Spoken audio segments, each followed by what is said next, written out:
গাছা থানা প্রেস ক্লাবের উদ্যোগে দোয়া ইফতার মাহফিল অনুষ্ঠিত।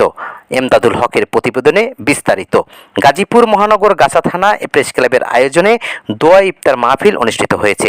বুধবার 18 মার্চ পবিত্র 28 রমজান সন্ধ্যায় মহানগরীর হারিকেন এলাকায় অবস্থিত জমজম রেস্টুরেন্ট ও পার্টি সেন্টারে এই অনুষ্ঠানের আয়োজন করা হয়।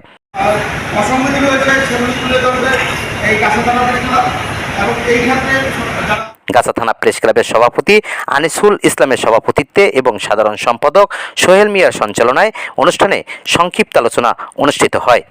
এতে বক্তব্য দেন এশিয়ান টিভির মহানগর প্রতিনিধি আরিফ মৃধা, মহানগর প্রেস ক্লাবের সভাপতি মামুন সরকার ও সাধারণ সম্পাদক আক্তারুজ্জামান। এছাড়াও বক্তব্য রাখেন গাছা সাংবাদিক ক্লাবের সভাপতি শামসুদ্দিন জুয়েল ও সাবেক সাধারণ সম্পাদক ফজলুল ইসলাম আরিফ, গাছা থানা প্রেস ক্লাবের সহসভাপতি রফিকুল ইসলাম এবং যুগ্ম সাধারণ সম্পাদক জাহিদ হাসান জিয়াদ সহ অন্যান্য নেতৃবৃন্দ।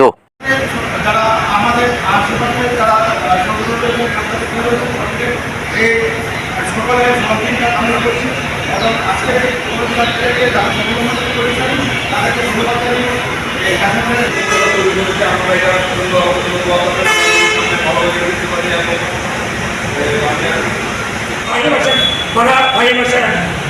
উনি একজন ভালো কলামিস্ট, ভালো লেখে, ওনাকে আমি সংবাদ প্রকাশ করবো এবং প্রত্যেকটা সংগঠনের জন্য আমরা এই কার্যক্রম পরিচালনা করি। আজকে সংবাদ দিবে সাংবাদিকদের যে মূল পেশা সাংবাদিকতা করা, সেই সাংবাদিকদের যে মূল। বক্তারা বলেন, প্রেস ক্লাব সবসময় ন্যায় নিষ্ঠা ও আদর্শের প্রতীক হিসেবে সমাজের আয়না হিসেবে কাজ করে এবং দেশ ও জাতির গঠনে গুরুত্বপূর্ণ ভূমিকা পালন করে।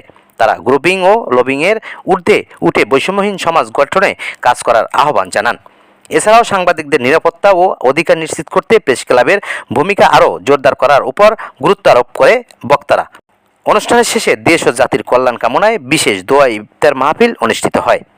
এতে অংশ নেন ক্লাবের দপ্তর সম্পাদক শরীফ ওমর টুটুল, কোষাধ্যক্ষ সাবরিনা জাহান, প্রচার সম্পাদক ফাহিম ফরাত, ক্রীড়া ও সাংস্কৃতিক সম্পাদক জাকারিয়া শিকদার, গাছা প্রেস ক্লাব দপ্তর সম্পাদক জিয়াউর রহমান, সদস্য এমদাদুল হক সহ অন্যান্য নেতৃবৃন্দরা।